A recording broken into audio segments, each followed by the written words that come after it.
स्वागत है target classes में। आज हम करने वाले हैं हमारे 12वें क्वेश्चन से लगभग 16वें क्वेश्चन तक करने वाले हैं। तो चलिए हम 12वां क्वेश्चन स्टार्ट करते हैं। तो हमारा जो 12वां क्वेश्चन है वो है दो समांतर श्रेणियों का जो सारवंतर है वो समान है। यदि इनके 100वें पदों का अंतर 100 है तो इनके 1000वें पदों का अंतर क्या होगा। यानी कि हमें दो समांतर श्रेणी दी है, जो बोला है वो लिख देते हैं। दो समांतर श्रेणी यानी A1 A2 A3 A4, ये तो हमारी पहली समांतर श्रेणी हो गई। दूसरी है B1 B2 B3 B4, ये हो गया हमारी दूसरी समांतर श्रेणी। अब इसने कहा है कि ये जो इन दोनों समांतर श्रेणियों का जो सारांतर है वो समान है। तो इनका सारांतर क्या है, D है। तो मान लेते हैं इन दोनों का जो सारांतर है वो D है, यानी दोनों का जो सारांतर है वो समान है। ठीक है। उसके बाद में क्या है, यदि इनके 100वें पदों का अंतर 100 है। 100वें पदों का अंतर यानी ये रहा A100 और ये है B100, इनका जो अंतर है वो 100 है। तो A100 माइनस B100 बराबर में 100। ठीक है। अब इसको सॉल्व करते हैं। A100 का सूत्र होता है A प्लस 99D माइनस अब B100 का सूत्र होगा B प्लस 99D। ये कोष्टक में आएगा क्योंकि इधर माइनस है, बराबर में 100। अब देखो A प्लस 99D तो ऐसे ही रहेगा, A प्लस 99D। अब ये B माइनस को हो जाएगा माइनस B और माइनस का 99D हो जाएगा बराबर में 100। अब ये 99D से 99D कैंसिल हो जाएगा, तो यहाँ हो जाएगा हमारे A माइनस B बराबर में 100। ठीक है। तो A माइनस B बराबर 100 हो गया। अब इसको हम क्या करेंगे, समीकरण नंबर 1 दे देंगे। ये हमने दे दी। अब आगे क्या कहा है हमसे प्रश्न में कि तो इनके 1000वें पदों का अंतर क्या होगा। 1000वें पदों का अंतर ज्ञात करना है तो 1000वें पद यहाँ पे ले लेते हैं A1000 और ये B1000। अब इनका अंतर हमें निकालना है तो यहाँ पे सॉल्व कर लेते हैं। A1000 माइनस B1000, तो इनका सूत्र लिख देते हैं A plus 999D minus B plus 999D। तो A plus 999D minus B minus 999D, क्योंकि ये माइनस पे हो जाएंगे। अब 999D से तो 999D कैंसिल आउट हो जाएंगे, तो हमारे हो जाएगा A माइनस B। तो इसके बराबर में हम 100 लगा देंगे। कैसे कि समीकरण नंबर 1 से। ठीक है, समीकरण 1 से। समीकरण 1 में भी A माइनस B का मान 100 है, तो यहाँ पे हम इसमें लिखेंगे समीकरण 1 से। ठीक है। अब हम ऐसे अगर हमसे पूछ लिया कि 1000वें पदों का अंतर क्या है 100, 100वें पदों का अंतर क्या है 100, कोई सा भी पद दे दो उसका इसमें अंतर 100 ही आएगा हमारे लिए। अब कई बार तो तुक्के भी ठीक के आ जाते हैं और सही भी हो जाते हैं उनके। चलिए आगे चलते हैं नेक्स्ट क्वेश्चन की ओर।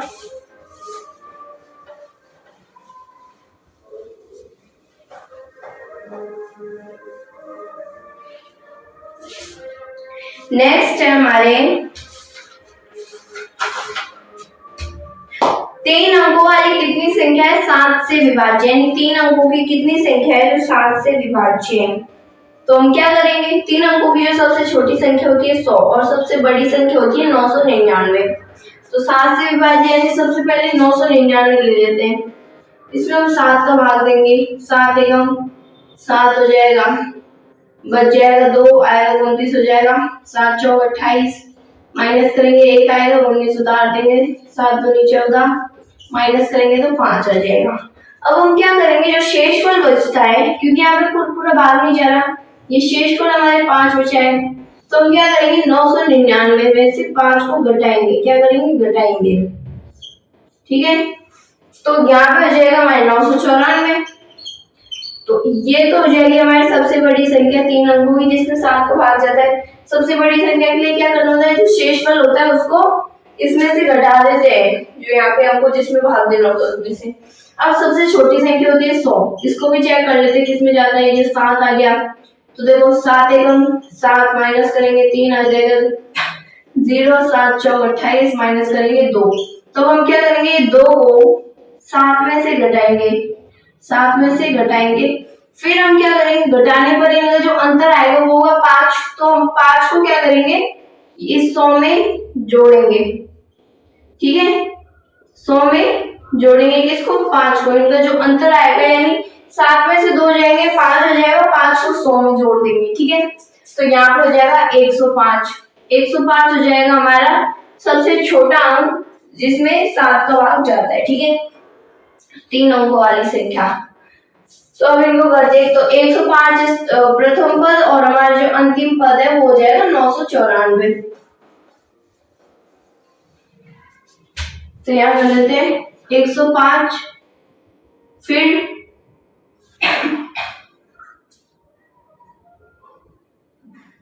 अंतिम पद है हमारे 994।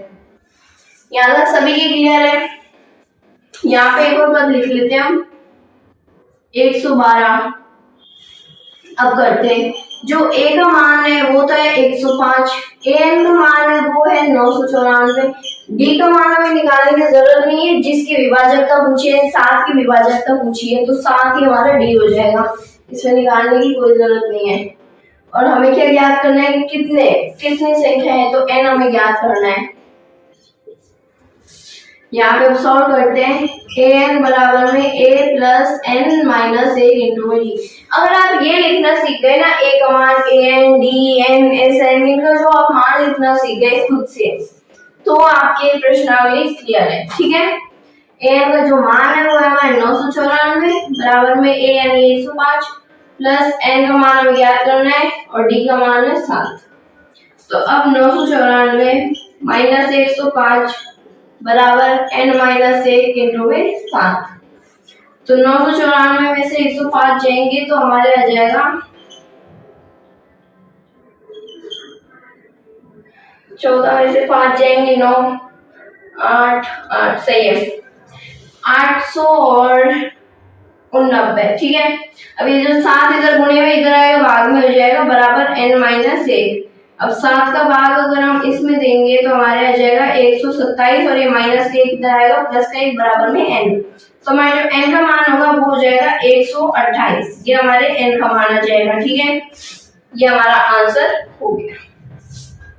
चलिए नेक्स्ट क्वेश्चन करते हैं। अब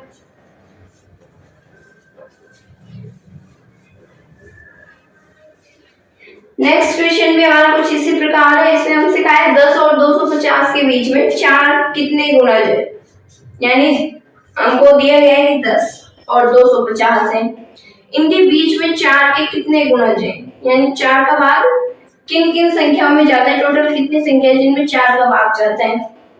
तो चलिए 10 और 250 है, 10 और 250, इनके बीच में पता करना है ना, ये 10 से कम नहीं होना चाहिए, 10 से ज्यादा होना चाहिए, 250 से ज्यादा नहीं होना चाहिए, कम होना चाहिए, ठीक है। तो निकालते हैं, 4 का भाग 10 में नहीं जाता लेकिन 12 में जाता है, तो 12, 16, 20, फिर 250 में नहीं जाता, तो हम क्या करेंगे, कोई फॉर्मूला अपनाएंगे हमारे लिए।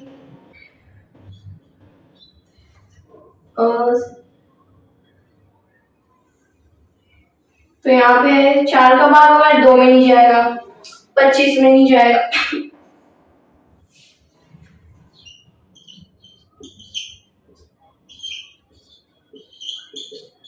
हमारे शेषफल बच गए 2, तो हम क्या करेंगे 2 को 250 में घटा देंगे यानी 248। तो जो 248 होगा वो हो जाएगा हमारा अंतिम पद, 248 अंतिम पद हो जाएगा, क्योंकि जो शेषफल बचता है उसको हम घटा देंगे। तो अब क्या लिखेंगे, एपी की मान लिखेंगे, ए का मान है 12, डी का मान है 4 क्योंकि 4 की विभाजकता पूछी है, एन का मान है 248 और एन का मान हमें ज्ञात करना है, ठीक है। अब आगे सॉल्व करते हैं, एन बराबर ए प्लस एन माइनस ए इंटू में डी। तो एन का जो सूत्र, एन का जो मान है वो हो जाएगा हमारे 248, ए का मान है 12 प्लस एन माइनस ए इंटू में डी का मान है 4, तो 248 माइनस 12 बराबर एन माइनस ए इंटू में डी का मान 4, यानी 12 इधर प्लस का इधर आएगा माइनस का हो जाएगा, तो 248 में से हमारे 12 जाएंगे तो 236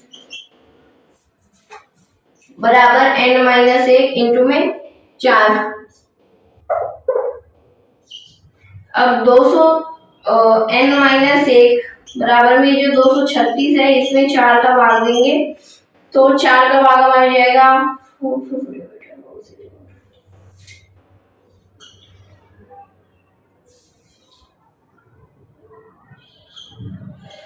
59 बार हमारे इसमें जाएगा 4 का भाग, तो n का मान हमारे 60 आ जाएगा, क्योंकि माइनस का एक उधर जाएगा प्लस का एक, तो n का मान हो गया हमारे 60 है जो हमारे n का मान आएगा। ये हमारे इसका भी आंसर हो गया।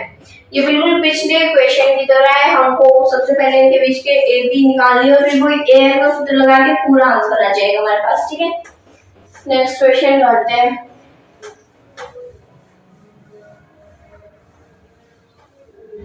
चलिए, जो हमारा नेक्स्ट क्वेश्चन है वो है कि n के किस मान के लिए दोनों समांतर श्रेणियों के nवें पद बराबर है।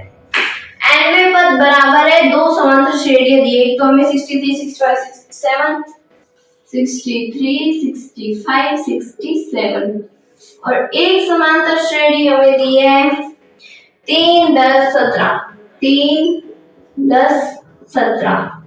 तो इसने हमसे पूछा है कि nवें पद बराबर होंगे, किस मान के लिए nवें पद बराबर होंगे। तो हम क्या करेंगे, सबसे पहले इनके nवें पद ही निकाल लेते हैं। nवें पद यानी an का मान निकालेंगे, फिर उनको बराबर में रखेंगे तो हमारे n का मान आ जाएगा। कौन सा पद है जिसमें nवें पद दोनों के बराबर हो जाएंगे। तो चलिए इसमें निकालते हैं। सबसे पहले an बराबर a का मान है a plus n minus 1 into में d का मान है हमारे, d का मान हो जाएगा हमारे कितना हो जाएगा 65 माइनस 63, 2 हो जाएगा हमारे d का मान। ये हमें सॉल्व करना है, d का मान वगैरह सब। ठीक है, तो an बराबर 63, अब ये 2 इधर गुना होगा तो 2n माइनस का 2, तो ये हो जाएगा 61 प्लस 2n, क्योंकि ये माइनस का 2 और ये 63 इसमें से कट जाएगा तो हमारे 61 हो जाएगा। ये हमारे an का मान आ गया। इधर भी an का मान निकालते हैं, a plus n minus 1 into में d, तो a प्लस 7n माइनस 7, तो यह हो जाएगा 7n माइनस 4। ये हमारे इसमें भी an का मान आ गया। अब हम क्या करेंगे, दोनों an के मान को बराबर में रख देंगे, यानी कि 61 प्लस 2n इस समांतर श्रेणी का और उसका है 7n माइनस 4, ये इस समांतर श्रेणी का। अब इनको बराबर में रख दिया। अब इनको सॉल्व करते हैं। ये जो माइनस का 4 इधर आएगा प्लस का 4, तो 61 प्लस 4 और बराबर में हो जाएगा 7n माइनस 2n। ठीक है, तो ये हो जाएगा 65 और उधर हो जाएगा 5n, तो ये 5 इधर भाग में आएगा तो n का मान हो जाएगा हमारे 65/5, यानी कि n बराबर 13। ये हमारे n का मान हो गया। तो हम लिखेंगे अतः 13वें पदों का जो हमारे मान होगा, मतलब 13वें पद इन दोनों समांतर श्रेणियों में समान होंगे। ठीक है, अब हमारा नेक्स्ट क्वेश्चन करते हैं। नेक्स्ट हमारे वह एपी ज्ञात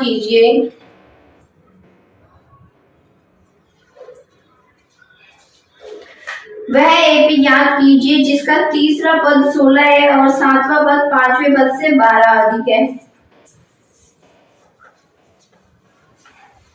इसमें हमें एपी ज्ञात करनी है। ठीक है, एपी ज्ञात करनी है, एन डी वगैरह इनका मान ज्ञात नहीं करना है।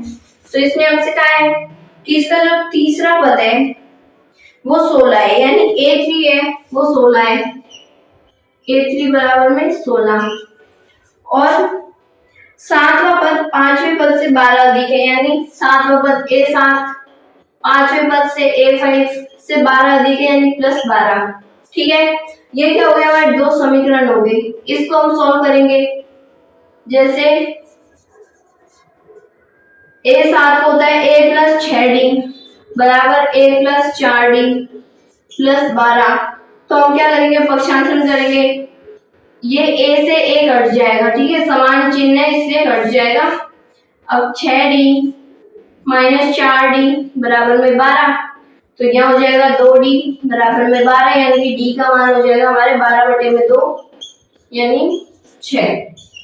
D का मान आ गया 6। अब हम क्या करेंगे, D का मान, ये है हमारे समीकरण 1 और ये हमने D का मान निकाल लिया। D का मान समीकरण 1 में रख देंगे। ठीक है, समीकरण 1 में,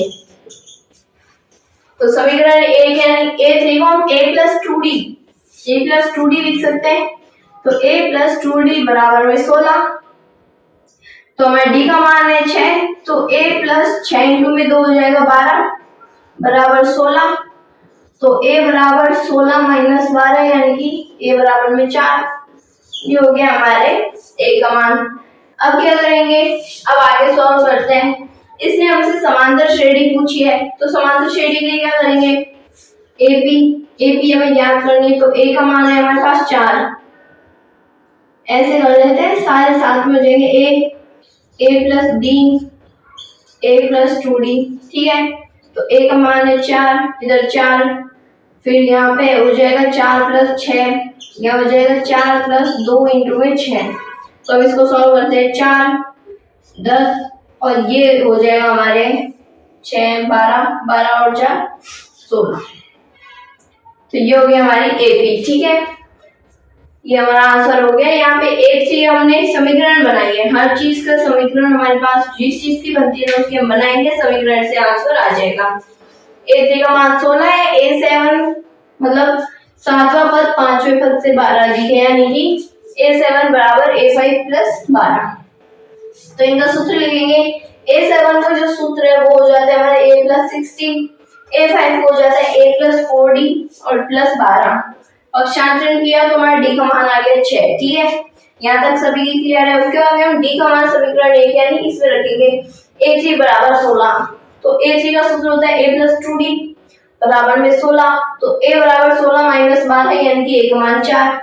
फिर हमसे कहा है AP ज्ञात करने, तो ये प्रथम पद, ये द्वितीय पद, तृतीय पद, इससे ज्यादा हमें ज्ञात करने की जरूरत ही नहीं है। आगे करना चाहे कर लीजिए, बाकी कोई जरूरत नहीं है। AP हमारे इतने में बन गई है, आगे और बनती है तो हम यहाँ पे डॉट डॉट लगा देंगे बस। ये हमारा इसका भी आंसर कंप्लीट हो गया है। अब बाकी के क्वेश्चन नेक्स्ट वीडियो में। Thank you.